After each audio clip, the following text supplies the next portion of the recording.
Welcome back to New York Wedding Jam, the podcast for modern couples. I'm your host, Jason Alisea, and I'm joined by my co-host, Martine Darniak. Martine, what's going on?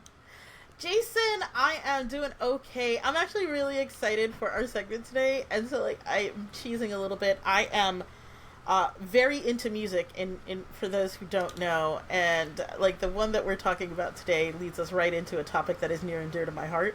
So if I'm cheesing a little extra today, that's why. Yeah, I'm very into this topic too, and I'm surprised. We just did a few episodes in a row, and this is our last episode. I mean, we should have done this first, but we should have brought the energy to the beginning of the conversation, but it's okay. We close it out on a strong note.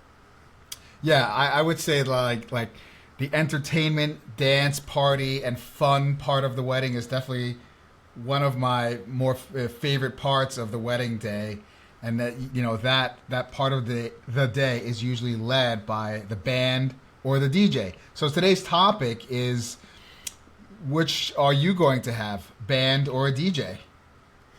Yeah, so I will say, I recently went to see one of my all-time favorite bands. It's a band called Ozomatli.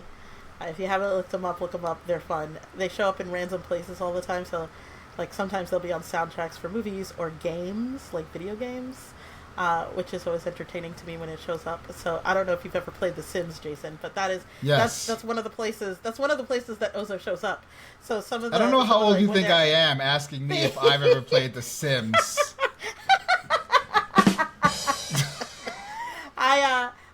I had fun playing the game myself, and I was always tickled when they showed up on the soundtrack. So, Oh, really? I didn't know that band was in the soundtrack. they did. That's why I said you would definitely know who they are. Oh, wow. When you check them out. But I just recently went to see the band, and I realized that man, live music is so good, and they always put on such a good show, and with the dancing, bands are great. I love bands. For weddings, when I see the bands, I'm always so entertained. I think one of the things, though, is that it always depends on your motivation on what you're trying to do. Live music is great, right? Having a good band is excellent, but you do need significantly more resources for a good band than you would for a DJ, right? It's a lot of money. It's a lot of money. It's a lot of money to get a good one. What is the minimum number of people you think is required to make a good wedding band? I don't think anybody's ever quoted me anything less than 5 people. I agree. To just be start with the band. I've seen as many as 12. Yeah. When they're up there, so it depends on what you're looking to do. But I've never seen anything less than 5. And in fact, I think even if you ask for it, most people are it would be really cheesy. And you might as well not do it if that's all you're going to try and do. Well, I have to tell you, I think what also makes a good band is when even if you have 5 or 6 people, you can't expect 5 or 6 people to totally all be bringing the energy. But right. I have seen some bands where they look like they're there to work, and that never feels fun. The music is good, but there's just something about the energy and vibe that is being given off by the band members that you just and this is me having seen lots of bands that I kind of can compare one band's energy to another band's energy, and kind of viewing one band as going they sound good, they're pretty good, but maybe just the one lead singer is energetic and the others are just they're there hanging on.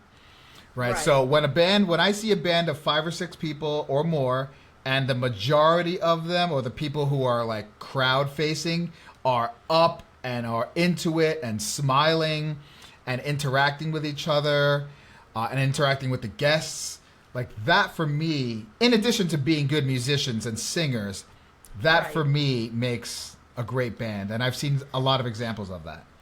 Yeah, and I mean, I think it's important to note that, again, they're performers, right? This is a live thing that's happening. Right. Sometimes you need the energy in the room to feed back to you. Yeah. So I've seen people play off of it, right? So the band needs the people in the room to be energetic, and the people in the room need the band to be energetic, and so there is this symbiotic relationship between the two. Yes. In order to get the music vibing the way that it needs to. Absolutely. So I definitely can concur that it doesn't work if they are not energetic, for sure. So finding a good band is important. That's definitely super important, I think, to find the right fit for your group of people if you're going to have a band at all. Yeah. But live music is great, right? And so I can see that. Now, there are some things to consider, like in terms of like, do we want a DJ? Like bands need a break, right? You can't have somebody singing for 5 hours in a row, right? Like you could with the DJ. Right.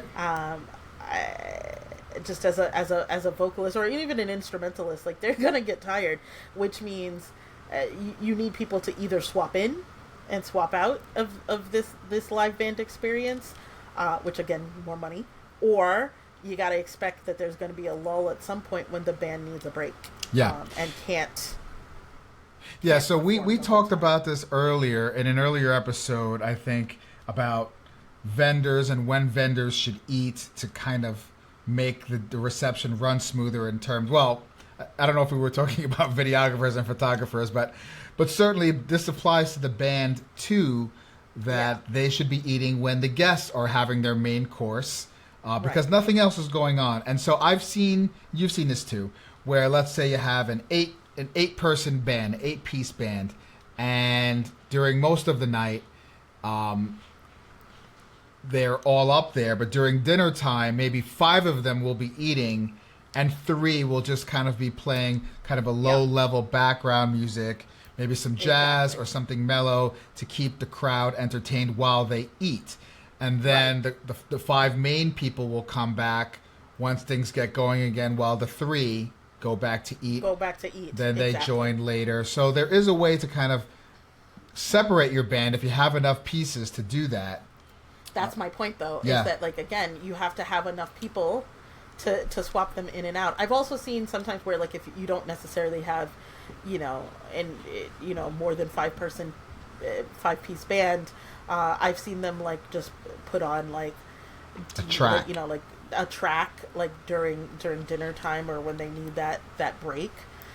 So that happens. But again, it's just something to keep in mind as you're planning on what you're doing there. But live bands are great. And I think, if you've got an energetic one, a good one, like, definitely find a way to listen to them first, right? So that you can feel the vibe, and kind of get that, versus like the DJs. I've also seen really good DJs, so I can't knock this too. Like, it depends on the kind of music that you're going for too. So sometimes the DJ comes in really clutch because I can hear it exactly how I'm used to hearing it, and I can party to it the way I'm used to partying to it, right? Like on specific songs. So depends on how you like to get your dance on, I guess. Yeah, we talked about this earlier too. Like there's definitely a good band can cover some of your favorite songs really well.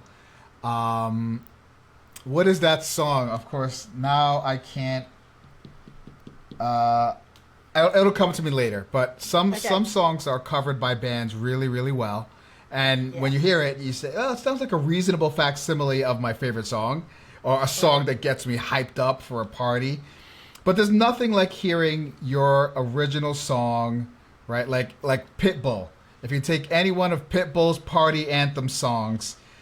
Yeah, a band could do it, but there's nothing like hearing the original Pitbull song, like Fireball, or any of Pitbull's songs that are just so wild and so fun that the only person that can play that is the DJ with his professional speakers and an original recording of Pitbull.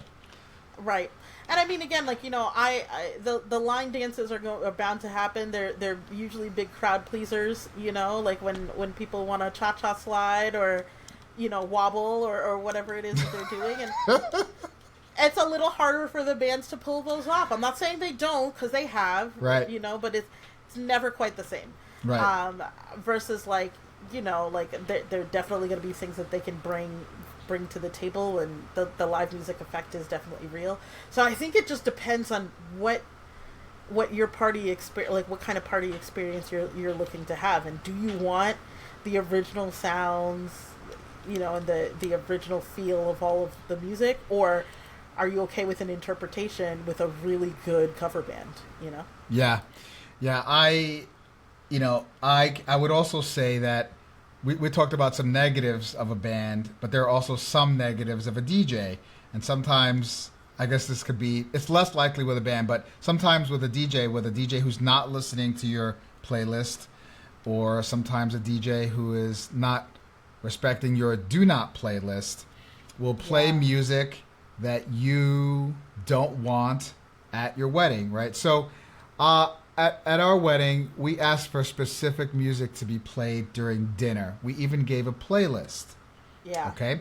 And our DJ, he played music that we didn't request, right? We requested specific songs and specific genres of music during dinner. I remember this specifically.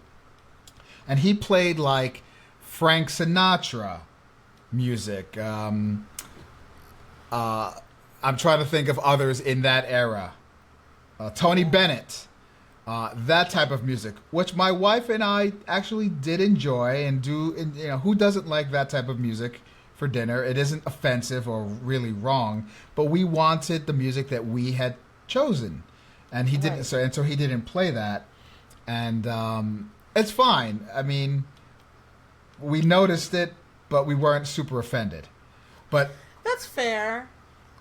I mean, again, I think, one of the things that's hard for a DJ. So what I usually tell my clients to do, is pick a DJ who has a vibe that you like, but you have to allow the DJ to do the DJ's job, which isn't just to play all of the songs that you might have listed. So, I think giving the DJ a prescribed list steals the creativity from them. It also steals the ability for them to read the room and read the floor, right? Like, you might love a song, but that's not necessarily what the crowd is vibing to tonight, Right. And so the bad DJ experiences that I've had are the ones where, like, they're not reading the room, and they are seem to be just, like, playing whatever's been laid out for them, if you will, or whatever they might have had, like, in their head. And I'm like, at that point, like, you're not really DJing, you're just pressing a button to play songs, you know what I mean? And, like, it always disappoints me just a little bit when I see that. Like, and I've had,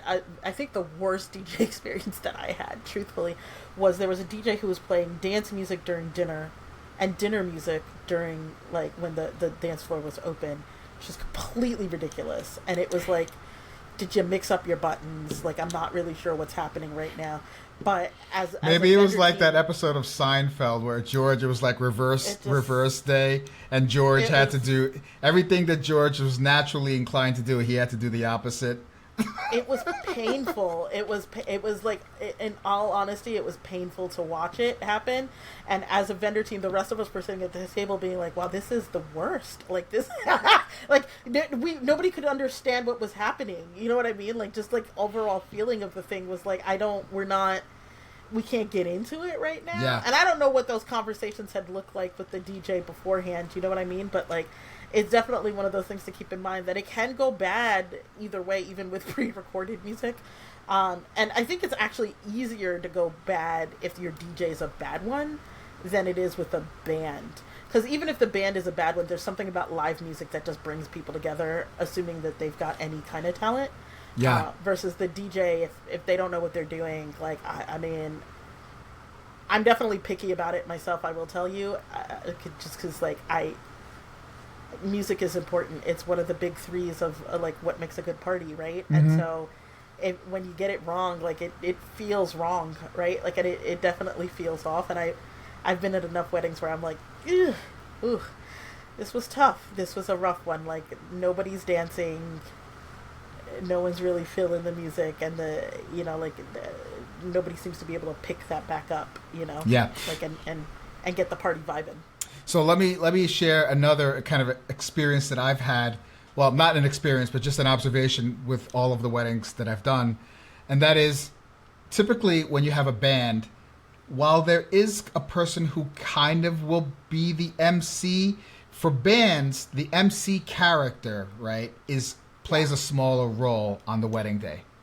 Yeah. Okay? And for DJs, the MC person, sometimes it's the same person. It's the person spinning the music and oftentimes it's a separate person whose job is just to be the announcer, the MC of your wedding. That Right. person, when you talk about, you mentioned a vibe, right? You should also know who's going to be your MC. Because when you talk about bad experiences, I remember a wedding last year where the DJ was he wasn't the MC. The DJ was not the MC. It was a specific guy with the DJ Right. company whose job it Yeah. was to hold court, to be the announcer of the wedding and move the things along. And this guy was clearly an egomaniac and clearly enjoyed the sound of his own voice and being he would even make like off-color jokes, and he was kind of berating some of the guests. It kind of got out of control. The bride was not happy, Yeah. and I could understand why. Whereas with a band, you don't always have that character who's the dedicated MC full time. It's usually the Yeah. lead singer who's introducing the couple and letting you know that toasts are now going to happen and your first course is coming out and that kind of thing. One thing that I will say here, Jason, is this is the part where it's really important that you are picking a wedding band or a wedding DJ. Right. And I know that this may not sound like, oh, okay, like we like we're used to hearing this like really famous DJ play, and like why can't they just do the thing? If they do not do weddings, the likelihood of them messing up your night is high. Sure. Because it is a different feeling and a different vibe. So, like, and I always laugh about this, and I've had this conversation before, where, like, you could go to the club and, like, people are playing, like, their horns, the pom, pom, pom, pom, like, on the DJs doing all of that stuff. Like, that's fine for club vibe, maybe, but, like, it's not what you want for your wedding. Like, you need the MC to announce specific things and then be quiet and play music and get people out on the dance floor, right? Like, that's it. If you need to, like, if they want to, like, lead a dance, that's fine. You know what I mean? But we shouldn't be hearing the MC on the mic all night. Like, it's not their night, and it's not about them, and I feel like that gets missed a lot when you're picking somebody who is not a wedding professional. Yeah. That comes into it. I always say, I mean, I've been in this business for about 5 years, and what I've learned is that at every different vendor category, photographer, videographer, planner, Yeah. florist, everything, everybody, all vendor categories, this job is really more a people business than it is. Yes. I mean, you have to obviously bring a minimum level of performance in your craft, whether it's photography or musician or whatever, DJ skills. But certainly your ability to communicate with the couple and communicate with guests and also Yes. communicate with fellow vendors and kind of be able to read the room, social skills is the more important part of a vendor's makeup and characteristics that you should be looking for. For sure. And I mean, again, like, it definitely goes for all categories. I've seen it go wrong. And like, it'll kill your party, right? Like, that's Yeah. the thing. Like, whereas, like, a photographer who's got their ego on the background, it's not going to necessarily impact the fun that your guests are going to have at the wedding. But if you mess up on the music, everyone's going to feel it. Right. So I do feel like just spend some time thinking about it and picking somebody who's going to be a good fit. And you definitely don't want the egomaniac being your MC for the night and, like, hogging the mic and, like, not allowing the music to play, or, interrupting something that people were vibing to at the wrong time. You know Right. what I mean? Like, Right. just that kind of thing where you're like, it's rough. It's rough, and I've seen it. So I've definitely seen it, Jason. Like, it can go really well. Whereas, like, if you have, like, a good DJ or a good band, and you're playing it through, like, the party is lit. You know what I mean? Like, we're all having a good time and job into it. And I've walked out of rooms been like, that was awesome. And so that's always that's what you want to feel, right? Like, even, definitely for the crowd themselves, like, for the couple, but also for all of your guests, right? Like, it's a vibe that's in the room, and some people are going to bring that energy that you really need. Right. So now that we've had the discussion of DJ versus band, Martine, do you have a preference? DJ versus band. I don't know. This is so hard. My thing is, like, I love a good band, but I also love a good DJ, and so I mean, frankly, my preference would be like we do both, right? We do half the night, and I've had people do this. Half the night is a band, and the other half's the DJ, and it rocks. It is always like my favorite mix. Yes, and I just remembered the song that I was thinking about that I heard at a wedding a couple of weeks ago. That is a really fun DJ song. It's an original song, and I heard a band cover it, and they covered it pretty damn well. And that's that song, "En la discoteca." Do you know what song I'm talking about? I do. Okay. I'm not gonna sing it because I don't want to ruin this podcast. But that's pretty good that you saw a band cover that pretty well. That's they nice. they did it very good, and it's actually on my Instagram account. So if you go, you might check it out. But I'll go check it out. But yes, so I think I asked you a question and you couldn't answer it, and I also cannot answer my own question. I've had some amazing band experiences and some amazing DJ experiences, but if I had to pick, I think I would give, if this were a presidential election, I think it would be 51-49 in favor of the bands. Fair enough. And I'll take that. It's so close. The margin of error, it still could go either way. It could go either way. And that's why, like, I mean, my thing is, like, it's so good that we have those preferences. Like, especially if you like music, either one is going to do, like, as long as you've picked somebody who can do the job they've been assigned to do, you're not going to go wrong, right? So whether you go with band or whether you go with DJ, the goal is to have a good time with the music. Absolutely. Well, Martine, I knew this would be longer than we originally planned because this was such a fun episode to talk about. And, absolutely. Yeah. Well, Jason, having said that, I will let you go and we'll see you on the next one. Bye, Martine. Bye.